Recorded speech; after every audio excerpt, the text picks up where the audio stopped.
আজকে তিনজনে মিলে হঠাৎই স্যালনে চলে গেলাম, কারণ বাবির চুলগুলো এত বড় বড় হয়েছে, গরমে আর ভালো লাগছে না, মানে আমারই দেখে ভালো লাগছে না।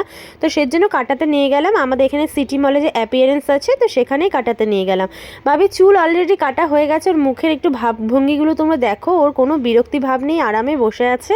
তো আর আমরা এই পাশ থেকে দেখে দেখে হাসছি।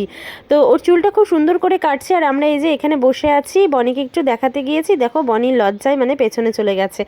এতক্ষণ ধরে আমরা বসে আছি বলে আমাদের চা খেতে বলেছিল, কিন্তু আমরা খাইনি। তো রাস্তায় যেতে যেতে এই যে ধোকলার দোকানে দাঁড়িয়ে পড়েছি। তো ধোকলা এখান থেকে নিয়ে নিলাম, আর বাবি দেখো রাস্তার মধ্যে নাচ করা শুরু করে দিয়েছে। আর রাস্তা দিয়ে বউটা যাচ্ছে, বাবিকে বলছে ভালো করে নাচো, ভালো করে নাচো। যাক, ভালোই হলো, আজকে বিকালে টিফিনটা আমাদের ধোকলা দিয়েই হয়ে যাবে, যেহেতু বাড়িতে সবাই আছে। আর এখন আমরা জুসের দোকানে চলে এসেছি। আমি আর বনি ওয়াটারমেলন জুস খাবো, আর বাবি খাবে আইসক্রিম। তো আমাদের জুসটাই প্রথমে দিয়ে দিয়েছে। দেখো এই যে বাবি প্রথমে একটু খেলো। ও তো জুস খেতে বেশি ভালোবাসে না, ও শুধুমাত্র ম্যাঙ্গো জুস খেতেই ভালোবাসে। তো ও বলে আইসক্রিম খাবে, তারপরে ওর আইসক্রিমটা যে দিল।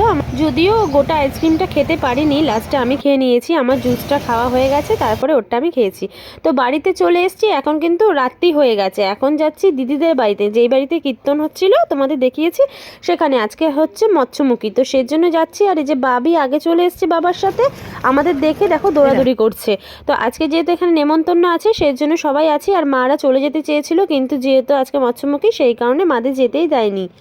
অনেকক্ষণ গল্প গুজব করে তারপরে খেতে বসে গেছিলাম। তো খাওয়ার সময় আর ভিডিও করা হয়নি। খাওয়া দাওয়া হয়ে গেছে, এখন বাড়ি চলে যাব। তো বাড়িতে যাওয়ার আগে ঠাকুর প্রণাম করেই যাচ্ছি।